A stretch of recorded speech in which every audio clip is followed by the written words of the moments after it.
ఓర్ని అవ్వా, గీళ్ళు సినిమాలు చూసే దొంగతనం చేస్తున్నారో లేకపోతే గిసొంటోళ్ళని చూసే డైరెక్టర్లు సినిమాలు తీస్తున్నారో గాని రన్నింగ్ లారెక్కి మరీ చోరీ చేసిండ్రు ముగ్గురు దొంగోళ్ళు.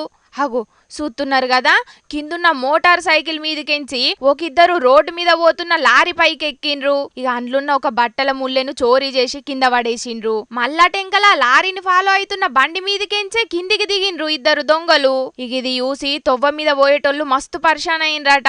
ఆగ్రా బొంబాయి హైవే మీద జరిగింది ఇది. ఇక ఇదంతా వెనకచ్చేటోళ్ళెవలో వీడియో తీసే వరకు ముచ్చట బయటపడ్డది. ఇక ఈ వీడియో సోషల్ మీడియాలో వైరల్ అయ్యే వరకు గిదేదో దొంగతనాలు చేసుకునే బతికే కంటే సినిమాల ట్రై చేస్తే గీళ్ళు చేసిన ఫీట్లకు మంచి స్టంట్ మాస్టర్లుగా సెట్ అయిపోవచ్చని అనవట్టిండ్రు చాలా మంది గిది చూసినోళ్ళు. ఇగి ముచ్చట ఇట్లుంటే హైదరాబాద్ లున్న కొందరు మందు బాబులు దొంగ బద్మాష్గాన్లు ఇండ్ల ముంగటున్న సైకిళ్లకు సూటి పెడుతున్నారు. అగో చూసిండ్రా, గీ బట్టే బాజిగాడు బగ్గ దాగి ఇండ్ల ముంగటకు పోయి ఎట్లా చూస్తున్నాడు చోరీలు చేయనీకి. మరి గీనకు మళ్ళా మందు దాగనీకి పైసలు లేవో లేకపోతే ఏందో గాని ఆన్నే ఒక ఇంట్లున్న సైకిల్ ని చోరీ చేసుకొని పోయిండు.